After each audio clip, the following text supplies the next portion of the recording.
Precisamos falar sobre o Ethereum. É um ativo que caiu nos últimos meses mais de 50% em relação ao topo que ele fez no ano passado.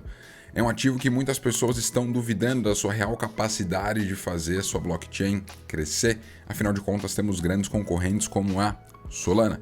Temos também dentro do Ethereum um líder muito fraco. Temos muito a falar sobre Ethereum nesse vídeo. Muitos pontos que estão levando vários investidores a saírem do projeto. Mas também tem a luz do fim do túnel. Tem muitas coisas boas que estão acontecendo com o projeto e eu quero justamente trazer uma análise aqui dos dois lados. De tudo que há de negativo hoje para Ethereum e de tudo que há de positivo. E aqui a gente vai conseguir ter um saldo do que faz sentido fazer agora com Ethereum. E claro, se curte o tipo de conteúdo, deixa o seu like, se inscreve no canal caso não seja inscrito e bora pro vídeo aqui, porque o que importa é o que nós vamos falar aqui, porque muitos olham meramente para preço. E quando a gente olha para preço de Ether, realmente aconteceu algo aqui que surpreendeu muita gente, inclusive a mim. Afinal de contas, se olharmos aqui, 16 de dezembro, estávamos com Ether na casa dos $4.000. E se olharmos para Ether agora, ele está metade disso.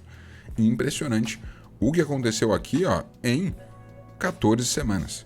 Então, muita gente estava pensando ali que 2025 ia ser um ano maravilhoso para criptos e tudo mais. Janeiro ainda foi ali um ano interessante, alguns ativos relevando máximas, mas para Ethereum foi bem complicado. E tem alguns motivos para isso, né? Do porquê das últimas semanas aí serem bem desafiadoras para Ether. Primeiro, tivemos aqui um baita hack na Bybit. Bybit é uma das corretoras aí top 5 do mundo, top 3 do mundo. E ela teve um hack ali de mais de 1,4 bi de dólares em Ethereum.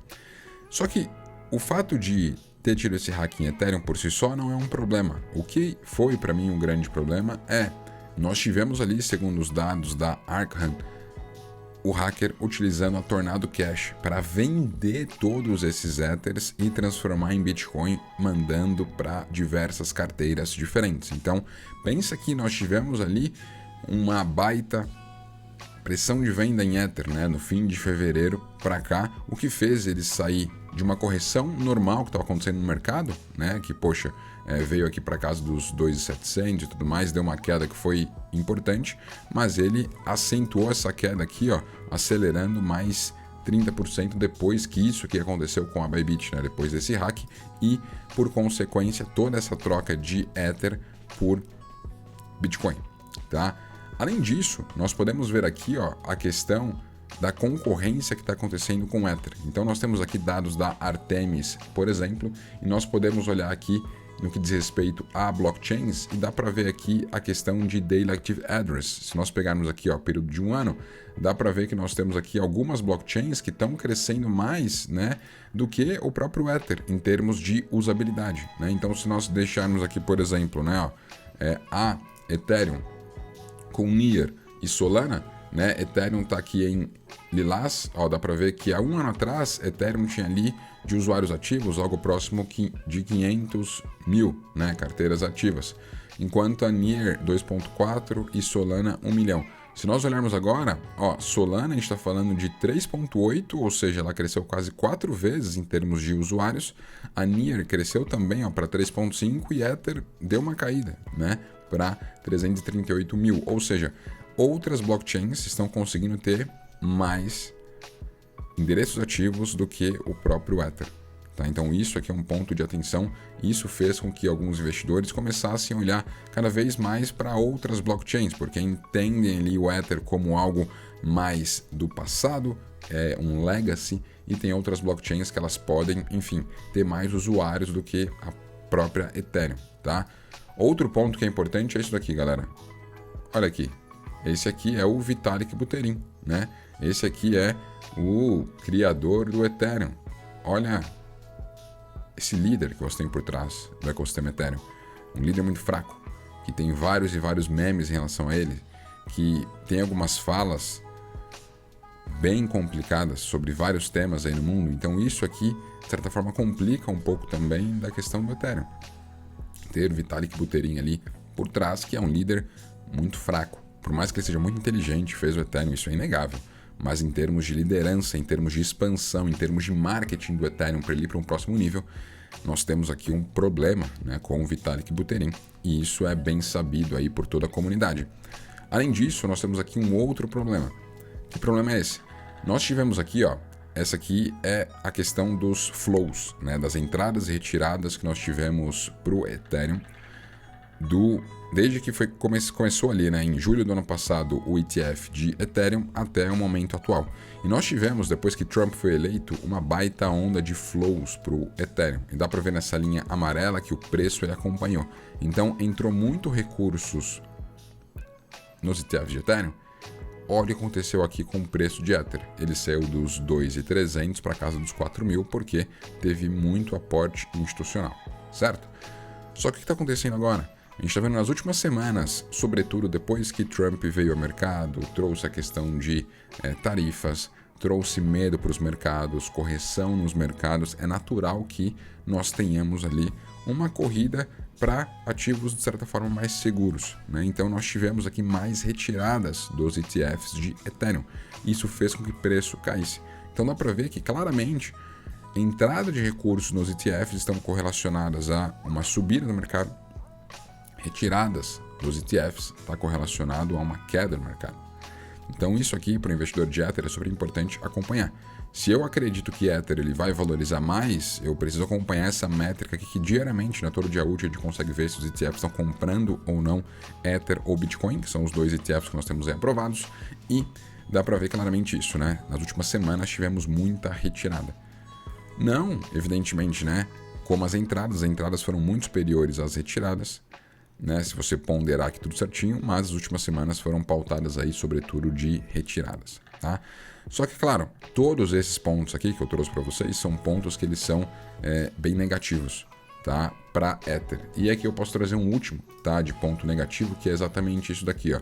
Se nós trouxermos a relação Ethereum-Bitcoin, ela tá nas mínimas aí desde a última bull run, desde 2020, né? Isso aqui diz respeito à força de Ether contra Bitcoin. Geralmente o que acontece? Depois que tem o halving ali, nós temos Ether andando mais forte do que Bitcoin. No último ciclo foi assim e Ether andou quase 4 vezes mais do que Bitcoin. Era o que muitos investidores esperavam nesse ciclo. Só que o que a gente está vendo? Ether perdendo força drasticamente para Bitcoin. Só que para mim, agora já indo para o outro lado, você pode olhar esse gráfico aqui de duas formas. Ou de uma forma que, cara, Ethereum está muito ruim e nas últimas semanas e meses não fez sentido estar em Ethereum por conta de toda essa correção. Ou você pode olhar para isso daqui e pensar, bom, a gente está perto das mínimas aqui desde, cara, 2017 para cá. Em termos de RSI, a gente está perto das mínimas também. Será que agora a gente pode ter um ponto de inflexão? Se minimamente Ether voltar aqui num gráfico semanal para a média de 200 que ele tem aqui, em relação a Bitcoin, a gente está falando de Ether valorizar frente a Bitcoin mais de 100%. Então não quer dizer que Bitcoin precisa cair. Se Bitcoin se manter nesse nível agora, quer dizer que Ether pode dobrar de valor. Então isso para mim é super interessante da gente pensar, né? Trouxe vários aspectos negativos aqui em relação a Ether, mas para mim aqui a gente já pode começar a ver, de certa forma, uma luz no fim do túnel por conta desse nível gráfico que nós estamos aqui, e que ele pode de fato funcionar como um baita suporte, tá? Uma vez que nós já temos muito medo no mercado em relação ao Ethereum, muita gente jogando a toalha, muitas pessoas que antes investiam em Ether trocando por Solana ou desistindo de Ether, eu vi muito isso acontecer. Muita gente sendo liquidada por essa queda abrupta que aconteceu, só que nós temos um outro lado. Outro lado começa aqui.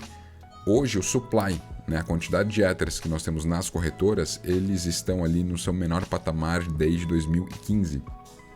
Isso é importante porque quanto mais você tem um ativo na corretora, mais propenso os investidores estão para vender esse ativo dentro da corretora, para fazer dinheiro com ele, para trocar por um outro ativo ou para trocar por stablecoin. Agora, se eu estou aqui no menor patamar de quantidade de Ether nas corretoras, é muito pouco provável que eu vou ter alguma pressão de venda, porque muita gente já tirou esses Ethers que eles tinham ali das corretoras e mandou para contratos inteligentes, mandou para DeFi, foi fazer N outras coisas que não essa questão de colocar na corretora para vender. Então isso aqui já nos traz um baita alívio, porque a gente está no menor nível de Ethereum nas corretoras desde 2015. Ou seja, você tende a ter uma pressão vendedora muito menor agora. outro ponto que ele é bem importante, tá? Quando nós olhamos aqui para uma adoção mais institucional, nós tivemos uma fala recente aqui do Robbie, que ele é Head de Digital Assets da BlackRock. E ele diz aqui, né, ó, toda essa negatividade a respeito de Ethereum se foi. Temos muito a ser otimista a respeito disso. Não há dúvidas de que a blockchain está só no começo e da questão de tokenização, e Ethereum vai ajudar a BlackRock nesse sentido, né? Pensar em tokenização e pensar em Ethereum é uma resposta natural e isso é muito importante. Clientes que optem por ter uma descentralização, credibilidade e segurança vão olhar para Ethereum. Eles fazem uma aposta, né, que investir em Ethereum é você fazer uma aposta na blockchain, na adoção de blockchain e na inovação. Ter Ethereum é uma aposta em relação à tokenização, aumento na adoção de stablecoins e finanças descentralizadas. Isso aqui quem diz é o Head de Digital Assets da BlackRock. Ou seja, a maior gestora de recursos do mundo está falando a respeito disso. Então, se você pensa em Ethereum, você está pensando ali, cara, em olhar para a questão de tokenização, de segurança, porque de fato você tem outras blockchains como Solana, como Near, que elas conseguem ali trazer muitos usuários ativos, Daily Active Address, certo? Sim, só que nós temos um outro lado para enxergar, que é justamente isso daqui, ó. Quando a gente vai para RWA, por exemplo, Real World Assets, nós temos RWA crescendo absurdamente. Eu fiz um vídeo recente aqui mostrando isso para vocês e no último ano dá para ver que muitos ativos RWA saíram ali da casa dos 800 milhões de dólares e agora estão perto dos 5 bi de dólares. Ou seja, mais de 500% de crescimento de RWA nos últimos 12 meses. E quando a gente olha aqui, ó, qual é a principal blockchain que está lastreando toda essa questão de RWA? Ethereum. Dos quase 5 bi, 3.3 estão em Ethereum.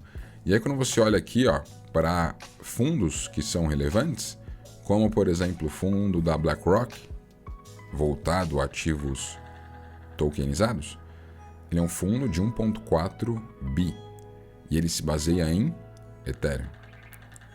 Então isso aqui é super importante, certo? Falando aqui da questão de RWA, de ativos tokenizados, tá bom? Se nós vamos aqui para stablecoins, cara, stablecoins são aquelas criptomoedas pareadas a alguma moeda fiduciária, que pode ser dólar, euro ou qualquer moeda emitida por outro país, né? Geralmente a gente tem dólar aqui.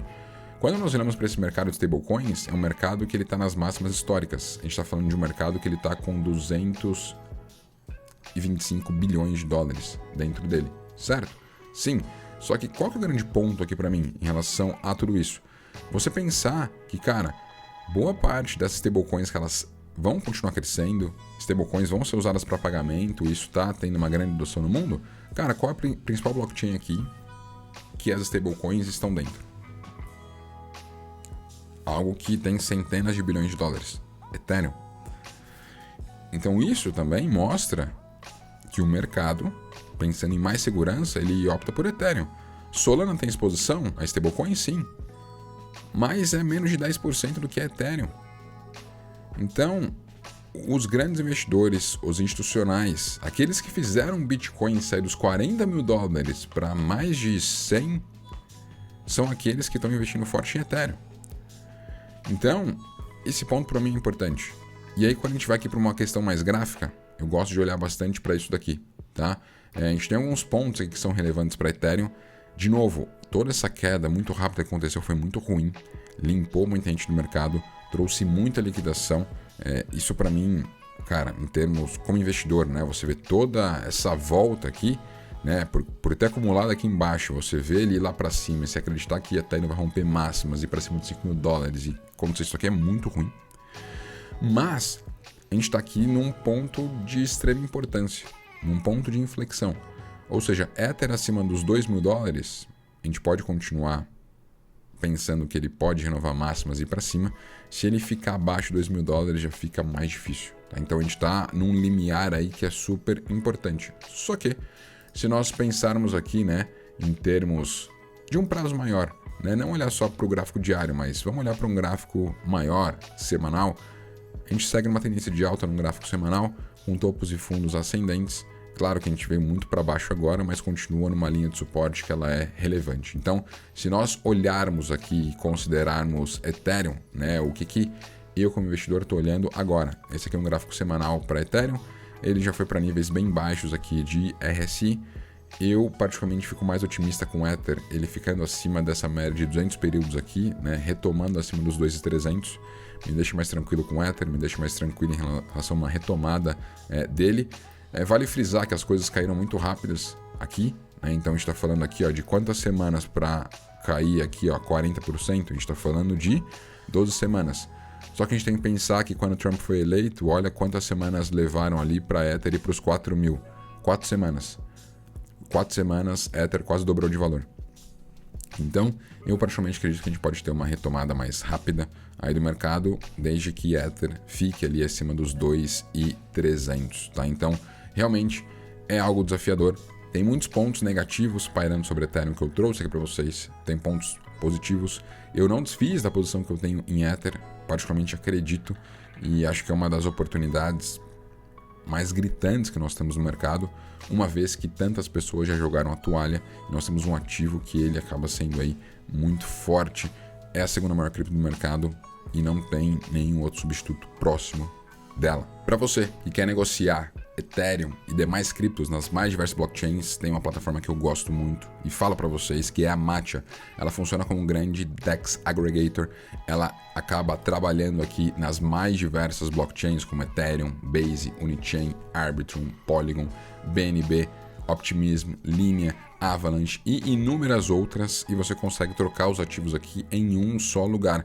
Tanto trocar ativos da mesma blockchain, que ele vai te mostrar ali a melhor corretora descentralizada para fazer a troca, você faz tudo aqui dentro, como também você consegue fazer o cross-chain, trocando um ativo de uma blockchain para outra. E muitas das vezes, muitos casos, consegue taxa zero para fazer aqui essas transações, pagando ali exclusivamente a taxa de rede para essas trocas. Uso aqui a Matcha há alguns meses, curto bastante, vou deixar o link para que você possa conhecer, para aproveitar esse momento, né? Você que tem stablecoins aí e quer aproveitar criptos mais barato para comprar, essa é uma baita possibilidade, beleza? E claro, quero saber de você, em relação ao Ethereum, tá comprando, tá acumulando? Acredito que a gente vai ter um turnaround e a gente vai ver Ether aí em máximas, passando os $5.000, quem sabe 7, 10 mil dólares ou não? Acredita que de fato já foi o tempo do Ether? Solana ou outras blockchains vão ganhar mais espaço e não vamos ver mais máximas históricas para Ether? Me deixe saber aqui embaixo nos comentários e claro, se curtiu esse conteúdo, deixa o seu like, se inscreve no canal e tamo junto!